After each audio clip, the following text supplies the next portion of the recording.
Hello and welcome to Some of My Favorite Things. Today I'm going to be showing you my Beck collection, and I'm going to be selling it off. And before I do so, I wanted to introduce my collection and just kind of walk you through it. I want to give a lot of credit to whiskeyclone.com. They've got a very good discography of Beck's music, and so it's helped me a lot.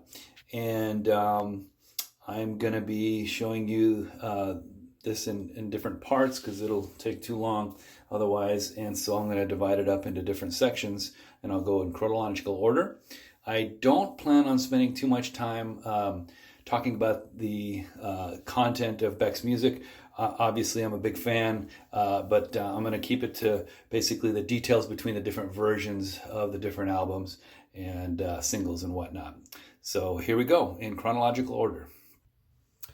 In 1992, Beck put out his first single, and it's called MTV Makes Me Want to Smoke Crack. And there are basically two versions. These are just photocopies of the earlier version. And this is the version that I have. And so that's the front. There's the back. So the front half of the album is Beck, and the back album, the back side is another band called Bean. And so it's on blue vinyl, which is pretty cool. And there's that. And there's that. In 1993, Beck put out his first album, and it's called Golden Feelings, and it was originally released on cassette tape, and it was a very limited release. And then a few years later, I believe it was in 1995, I think Sonic Enemy put out the CD version, but it was not authorized by Beck, so they had to pull it pretty quick. So I think maybe no more than 1,000 of these were released. So basically it just kind of mimics everything that the cassette had. And it's, this is a pretty raw album, very early stuff. Next came the Loser single on Bonglo Records. This is the 12-inch. And so it's a little different version than that came out later on the Geffen label. So that's what it looks like there.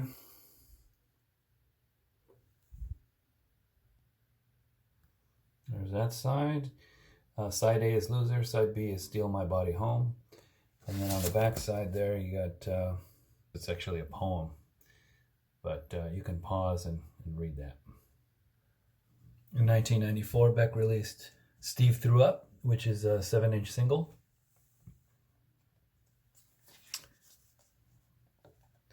And there's 3 tracks on here: Steve Threw Up, Motherfucker, and Cupcake.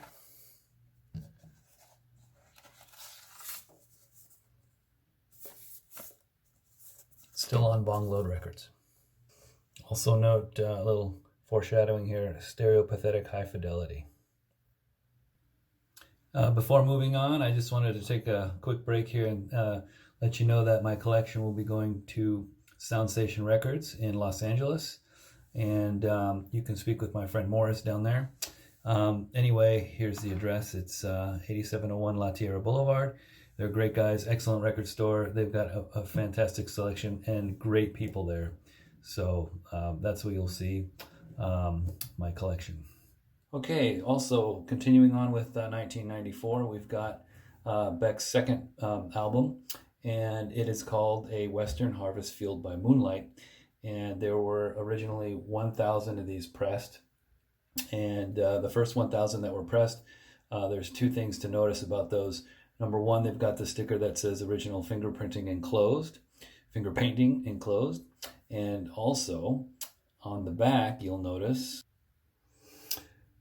that the address is at the bottom here, centered, and it's 853 North Alta Vista, number 9, Los Angeles, California.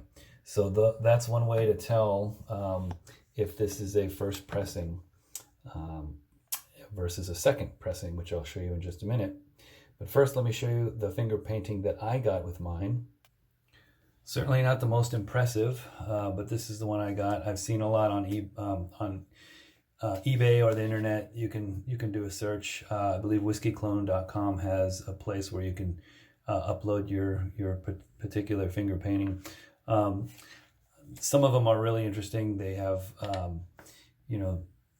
sayings or words or actual objects that are painted, and apparently the story is that these were during a release party back in his maybe his band or his crew just took the time and made a bunch of these finger paintings. But anyway, that's that. And then this is a pretty cool format for this second album of his. It's a 10-inch record, LP. And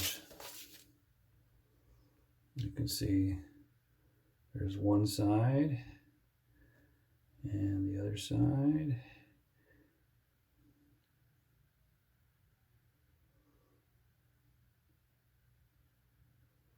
And these are famous because the last tune, Styrofoam Chicken, I believe it's called Styrofoam Chicken. Yeah, Styrofoam Chicken, quality time in parentheses. The ending just kind of trails off and it just skips, and it's kind of part of the music. So there's that. It's no coincidence that the record is the record company is called Finger Paint Records. And then later that year, another 2,000 were repressed. This time without the sticker and without the finger painting included. And then one way to tell is on the back, you can see that the address is a different address, and it's off to the bottom left. It's on Sunset Boulevard this time, so not on Alta Vista, and not in this area here where it was before. Everything else is pretty much the same, and I happen to have 2 copies. Okay, before moving on, a couple of last things. One thing to know is that every copy of Western Harvest Field by Moonlight has a misprint on the spine. So it says A Western Harvest Moon by Moonlight. And so that's always the case. And then one thing you'll notice is that the middle one here, you'll see that, if I can focus in on that, you'll see that the Finger Paint Record 02 print is smaller, and that just means that it's probably a later print, so maybe a third reissue or a second reissue or something like that. And then finally, I just wanted to show my unofficial bootleg Western Harvest Field by Moonlight CD, which a friend of mine helped me put together. And so it's just basically a digitized copy of the album, and just to make it more convenient to listen to. But anyway, very unofficial bootleg.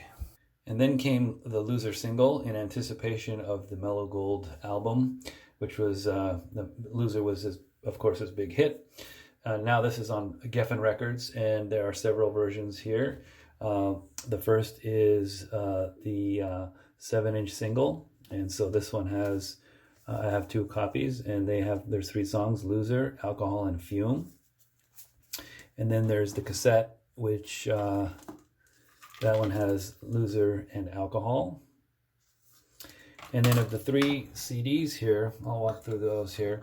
There is a domestic and also a UK version. So this is the domestic US version. And so you can see here it's got Loser, Corvette Bummer, Alcohol, Soul Sucking Jerk, and Fume, and a little cover art there. And then you can see that the fumes are yellow.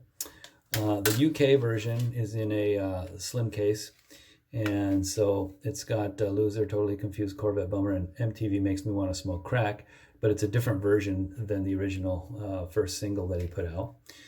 Um, this is loosely referred to as the lounge version.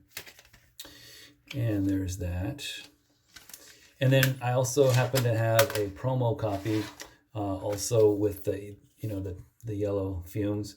And this one just has the loser and nothing else. So this is just like a promo, maybe for radio play or something like that. Then in March 1st of 1994, big news, Beck put out his big hit album, Mellow Gold. And so I grew up in the age of records, and I wasn't a big fan of records. So I just, as soon as the CDs were available, I never bought vinyl again until, later, when I just needed to collect something. If there was a version that was not available on CD, that's the only time I would get it on record. So here is the regular domestic version, and here's a track list. There's some bonus noise after Black Hole, and then there was a clean version, a censored version. I think it was put out in Walmart stores or some other big chain, and you can see track number 3 and track number 11. The title has been kind of censored, and the song is, when the cuss words come up, they're scrambled, so that's kind of interesting. Different version there. And then there's also this tour version. So this has the regular album, but then there's also a 5-track bonus disc. It's a tour sampler. So there's that. And then finally, Beck did a lot of Japan-only versions, and with extra tracks. So I always like to collect the Japanese version with the Obi strip. So this one has, it has also, let's see, I think it has an extra. Maybe it doesn't have anything extra. I don't think there's anything extra on this other than just different look. Oh, well, I should take that back. Japanese versions always have lyrics. So I guess they're big into karaoke, so they like to have a lyric sheet, a lyric book. But everything else is pretty much the same. By the way, again, whiskeyclone.net is the website that you can get a lot of great information about his releases. I may have said whiskeyclone.com. I meant whiskeyclone.net. One interesting thing about the Japanese version is the bonus noise. You can see here it's actually labeled as Analog Odyssey, which it's become known as that. So it's just kind of on the tail end of the last track of Black Hole. Next was the Beer Can single. So it's kind of an EP, extended play. So this one has Beer Can, Got No Mind, which is basically a unreleased version of Pay No Mind, a couple other tracks. And then, according to all the discographies, there's a 6th track supposedly on here, unreleased, which is basically a Muzak or a pseudo-Muzak version of Loser, but I haven't been able to find it. There's a couple of maybe a minute or so of noise at the end of Spanking Room that vaguely sounds like the Loser music, but when I put it in the computer, you can see there's nothing after Spanking Room, so it's not a hidden track, at least not on mine. So if your version does have a 6th track, and I would love to hear about it in the comments section. So, but otherwise, here's that. I always wondered when I was younger if this person on the picture actually has a K painted on their face, or was it just... Anyway, and I might be slightly out of chronological order, but here we've got Pay No Mind, the Japanese version. And so there's that. And there. And then we've got another 7-inch single here. It's All in Your Mind. And this is kind of around the time that he recorded One Foot in the Grave. And so here are the tracks. See, this is on K Records, Olympia, Washington. And so there's that. And the tracks that we have here are Feather in Your Cap, Whiskey Can Can, along with It's All in Your Mind. And that, of course, leads us to One Foot in the Grave, also coming out in 1994, big year for Beck. So this is, he collaborated with some other artists, and they recorded some kind of folk tune style, folk style tunes in Olympia, Washington. And we have several versions here. We've got the domestic version, the Japanese version, and then in 2009, an expanded version was released, and I have the domestic version of that and the Japanese version of that. And I'll briefly walk you through this. There are some subtle differences. So the domestic version has 16 tracks, and they end with a song called Atmospheric Conditions. And there's that.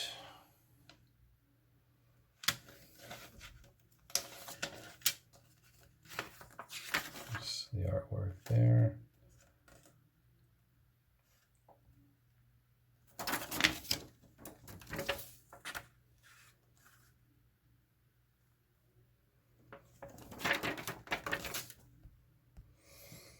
The Japanese version here is basically an expanded version of the domestic version, so it has the same 16 tracks, plus the 3 songs that I just mentioned in the It's All in Your Mind single. So It's All in Your Mind, Feather in Your Cap, and Whiskey Can Can. And then notice that there's some subtle differences in the artwork on the back. But this was what really impressed me, is notice that there's a slight difference in Sam Jane's photo. It's like literally a megasecond difference. So they must have done a lot of different snaps. And so there's that. And of course, like with any Japanese version, you're going to get the obi strip right here, track listing in Japanese, including the bonus tracks. And then we've got here we've got the karaoke lyrics.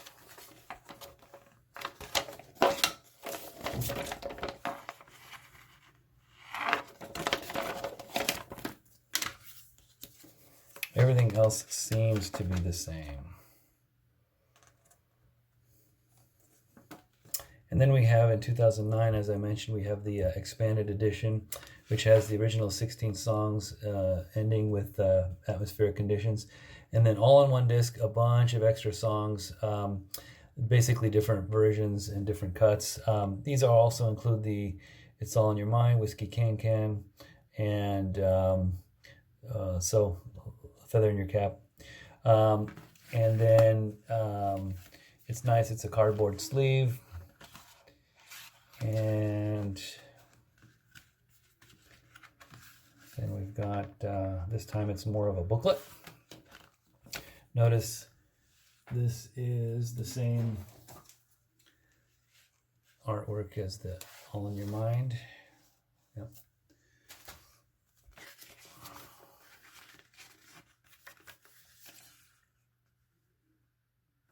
Lyrics, in case we want to do karaoke. Same stuff there.